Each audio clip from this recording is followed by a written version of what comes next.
नमस्कार मित्रांनो, मागील दोन व्हिडिओमध्ये आपण 5 सेकंड्स रूल आणि 5 मिनिट्स रूल या दोन रूल बद्दल माहिती पाहिली आणि हे दोन रूल कुठल्या संदर्भात होते तर आपल्याला जे गोल आपण सेट केलेलं आहे, एखादं ध्येय मिळवायचं, आपल्याला आपलं स्वप्न पूर्ण करायचं किंवा एक वर्षानंतर आपलं एक मोठं काम पूर्ण करायचंय, त्यासाठीचा जो स्ट्रॅटेजी प्लॅन आहे त्याबद्दल आपण डिस्कस करत होतो आणि त्यासाठी तुम्हाला 5 सेकंड रूल आणि 5 मिनिट रूल आपण दिलेला आहे।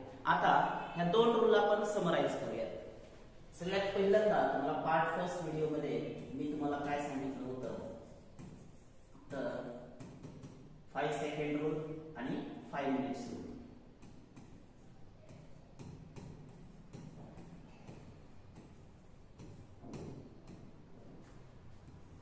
मित्रांनो, या 5 सेकंड रूल मधून आपल्याला काय मिळालं तर सगळ्यात पहिली आणि महत्त्वाची गोष्ट, आपल्या डिसिजनला आपण जो काही डिसिजन आपल्या गोल संदर्भात, आपल्या टास्क संदर्भात घेतलेला आहे त्या डिसिजनला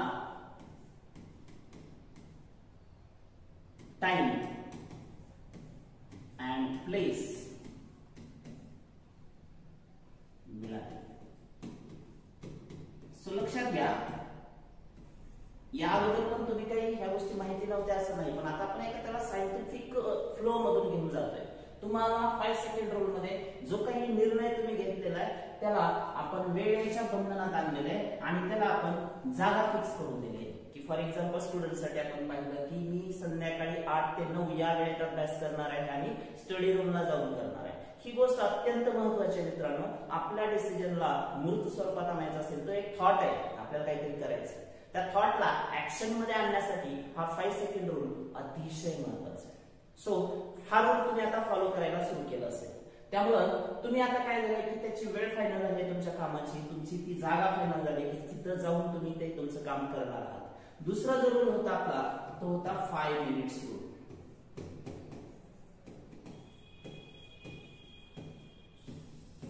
आता तुम्ही म्हणाल सर या रूल मध्ये नवीन काय दिलं होतं तर तुम्ही मागचा व्हिडिओ परत पहा।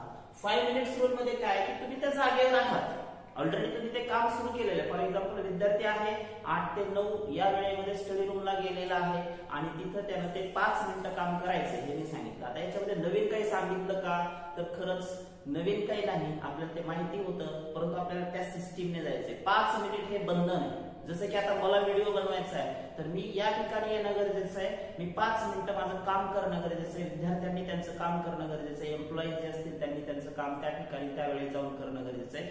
5 मिनिट रूलने आपल्याला काय दिलं तर ऍक्शन मोड मध्ये आलो। हा ऍक्शन मोड येणं खूप गरजेचं आहे कारण हा ट्रिगर आहे।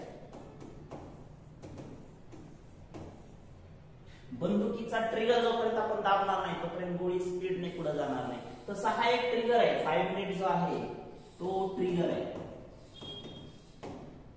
पण खरा गेम मित्रांनो इथून सुरू होतो। 5 मिनिट हा फक्त आपल्या कामाचा ट्रिगर आहे, पिक्चर अभी बाकी आहे। कसं तर आपल्याला ही जी 5 मिनिटं काम करण्याची वेळ आहे, तुम्ही म्हणसाल की 5 मिनिटात काय माझं काम होणार आहे का, मला अभ्यास करायचा आहे, मी 4-4 तास अभ्यास केला पाहिजे, काही जण म्हणतात 10 तास अभ्यास केला पाहिजे, ह्या सगळ्या गोष्टी नंतर ठेवा। 5 मिनिटं त्या ठिकाणी त्यावेळी तुम्ही गेलेला आहात, तुमचं काम तुम्ही केलेलं आहे। मलाही माहिती आहे की 5 मिनिटात ती गोष्ट पूर्ण होणार नाही, परंतु आता आपल्याला याच्या पुढच्या स्टेपला जायचं। पुढची स्टेप काय आहे मित्रांनो तर नेक्स्ट स्टेप असणार आहे आपली 50-50 रूल। अजून एक रूल तुम्हाला मी देतोय 50-50 रूल। हा 50-50 रूल काय आहे तर तुम्ही त्या ठिकाणी आहात, त्या जागेवर आहात, तुमचं काम 5 मिनिटं करताय, पण तुम्हाला आता ते काम पुढील 50 मिनिटासाठी करायचं। किती वेळेसाठी करायचंय? दररोज पहिले 5 मिनिटाचा ट्रिगर झाला, 50 मिनिटं सलग ते काम करायचंय डेली, 50 मिनिट्स डेली। आणि विशेष म्हणजे किती दिवस हे करायचंय फॉर 50 डेज। किती दिवस ते काम सलग करायचंय त्यावेळेस त्या ठिकाणी जाऊन तर 50 दिवसासाठी तुम्ही एक स्वतःला कमिटमेंट करायची की काहीही झालं तरी संध्याकाळी 8 ते 9 मी स्टडी रूमला जाऊन अभ्यास करणार आहे। So this formula is called as 50-50 formula. का बरं 50-50 म्हणता येईल? कारण इथं सुद्धा तुम्हाला दिसतंय की 50 मिनिटं डेली काम करायचंय आणि 50 दिवसासाठी काम करायचंय. So this is our 50 days challenge. Actually we can call this as 50 days challenge.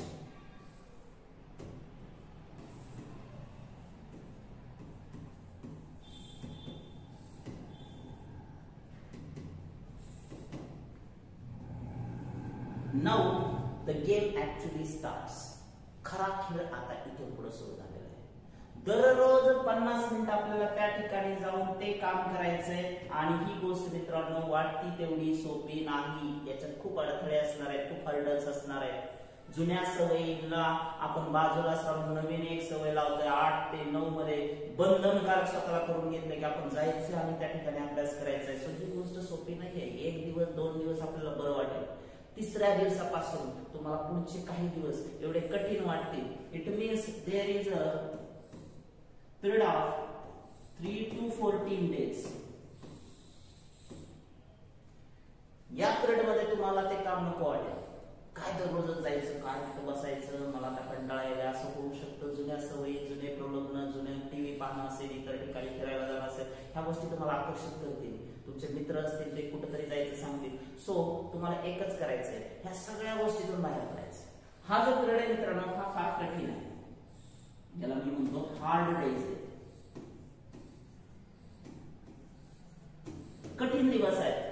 पण याच्यात जर तुम्ही टिकून राहिला, पहिले 14-15 दिवस जर तुम्ही कुठल्याही अडथळ्याविना तुमच्या त्या ठिकाणी स्टडी रूमला जाऊन तुमचा अभ्यास करत राहिला डेली 50 मिनिटच, मी म्हणत नाही 60 मिनिट, मी म्हणत नाही 2 तास, पहिल्यांदा जे सुरू करायला ह्या तासला त्यांनी हाच प्रयोग करायचा, 50 मिनिटच बसायचं. हा अर्थात 5-60 मिनिटं तुम्ही रिव्हिजन वगैरे पुढचे 10 मिनिटं करा, पण डेली न चुकता 60 मिनिटं तर बसायचं. जास्त वेळ बसत असतात तर आनंदच आहे, परंतु ज्यांची सुरुवात आहे, जे ह्या व्हिडिओचा फॉलोअप घेत आहेत त्यांच्यासाठी 50 मिनिट्स हाच फॉर्म्युला आहे. सो 50 मिनिट बसायचंय आणि किती दिवसासाठी बसायचंय? 50 दिवसांसाठी बसायचं. हे चॅलेंज तुम्ही स्वतःला द्यायचंय, इतर कुणाचंही चॅलेंज देण्याची गरज नाही, आपल्याला स्वतःला सुधारायचं. ओके, आता हे 3 ते 14 दिवस जे हार्ड डेज आहेत तुम्ही जर पार केले, या दिवसांमध्ये तुम्हाला फक्त फोकस कशावर करायचा आहे? Focus on improvement, not on perfection.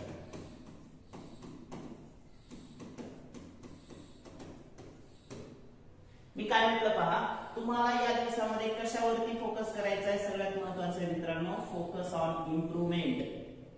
दररोज काहीतरी सुधारणा होते आपल्याला. काल न सुटणारा न्यूमेरिकल आज सुटलेला असतो. काल आपण 50 मिनिटांमध्ये 2च पानं वाचलेली होती, आजच्या दिवशी आपण 4 पानं वाचू शकतो, 10व्या दिवशी आपण 5 पानं वाचू शकतो. हळूहळू आपली स्पीड वाढत असते त्या कामामध्ये, आपली रेग्युलरिटी येत असते. कंटाळवाना जो पिरियड आहे तो पहिल्या 4-5-6 दिवसात निघून गेलेला असतो. आपल्याला त्या कामामध्ये इंटरेस्ट येतो.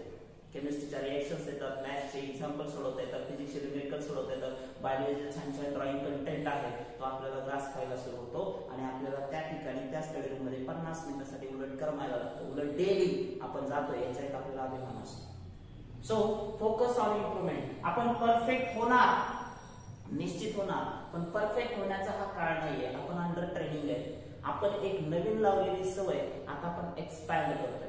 मागच्या 2 व्हिडिओमध्ये हे जे 2 व्हिडिओज होते, 5 सेकंड रूल आणि 5 मिनिट रूल, ह्या 2 व्हिडिओमध्ये आपण काय पाहिलेलं आहे की नवीन सवय एस्टॅब्लिश कशी करायची, लावून कशी घ्यायची. आता आपण त्या सवयीला पूर्ण हॅबिट बनवतोय, म्हणजेच की डेली रुटीन बनवतोय.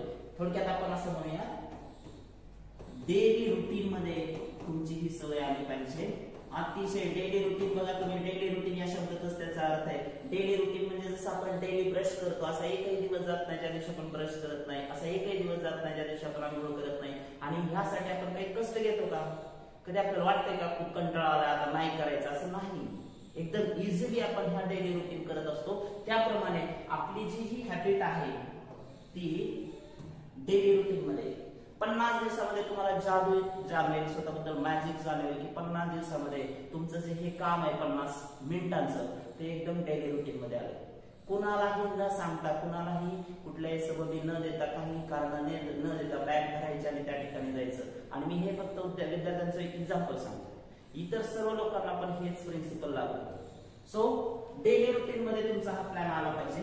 आणि सगळ्यात महत्वाचं काय की तुम्हाला जे पण काही अडथळे येतील किंवा एखाद्या दिवशी आजारी असाल, फंक्शन असेल, त्या दिवशी जर ते डिस्कंटिन्यू झालं, if discontinue,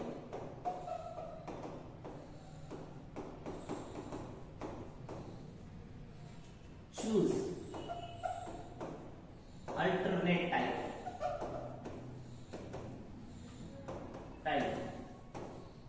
on the same day.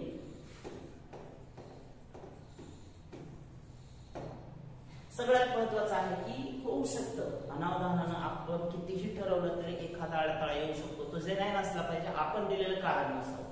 तुम्हाला पर्यायच नाही, त्यावेळी तुम्ही कुठेतरी बाहेरगावी जाताय किंवा तुम्ही आजारी पडलाय, तर अशा वेळी आपल्याला चॅलेंज नाही, आपलं हे 50 डेज चॅलेंज जे आहे ते ब्रेक होऊ शकतं. पण त्यावेळी अजिबात टेन्शन घेऊ नका, अजिबात स्ट्रेसफुल होऊ नका की मी खूप जोशमध्ये ठरवलं होतं ना, आता काय होतंय, काय करू.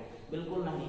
त्या दिवसाचा एखादा वेगळा वेळ जो आहे, अल्टरनेट टाइम जो आहे, तो तुम्ही चूज करा मित्रांनो, चूज करा, अल्टरनेट टाइम चूज करा, दुसऱ्या वेळेमध्ये ते काम पूर्ण करा, पण कराच. सपोज तुम्ही आजारी आहात, हॉस्पिटलाइज आहात, तुम्ही 2 दिवस करू शकत नाही, तर हे 50 डेज जे चॅलेंज आहे त्याचे पुढचे 4 दिवस वाढवा ना, मधला गॅप सोडून द्या, ते 4 दिवस पुढे वाढवा. पण जर कारण खूपच महत्वाचं असेल तरच, अन्यथा डेली रुटीन मध्ये येण्यासाठी गॅप बिलकुल चालत नाही. तुम्हाला ही जी कन्सिस्टन्सी, मी कुठल्याही इन प्रॅक्टिकल गोष्टी बोलत नाहीये मित्रांनो, किंवा मी मोटिवेशन वगैरे देत नाही, मी बिलकुल मोटिवेशनल स्पीकर नाही, मी मोटिवेट करण्यासाठी हा व्हिडिओ बनवलेला नाही. माझ्या विद्यार्थ्यांना काही गोष्टींचे प्रॉब्लेम वर्षानुवर्ष बघतोय आणि मला जे एक सोल्युशन सापडले ते सायंटिफिक वे मध्ये मी विद्यार्थ्यांसमोर मांडतो. So this is another formula of 50 minutes for 50 days. हा तुम्ही नक्की फॉलो करा आणि 50 दिवसानंतर आपण भेटूया. अजूनही नवनवीन व्हिडिओज मी घेऊन येत आहे. तुम्हाला जर या व्हिडिओविषयी काही कमेंट्स असतील तर जरूर मला कळवा. अजून कुठल्या एखाद्या विषयावरती तुम्हाला व्हिडिओ पाहिजे असेल तर अवश्य मला कमेंट मध्ये सांगा. आणि मित्रांनो, आजच आता हे 50 डेज 50 मिनिट चॅलेंज स्वीकारा. आजपासून तुमच्या कामाला लागा. सगळ्यांना शुभेच्छा त्यासाठी. भेटूया आपण तुमचं 50 दिवसाचं चॅलेंज पूर्ण झाल्यानंतर मला 50 डेज झाल्यानंतर अवश्य कमेंट मध्ये सांगा. तुम्हाला नक्की स्वतःमध्ये बदल जाणवलेला दिसेल, कारण आपण खूप सायंटिफिकली कन्सिस्टन्सी या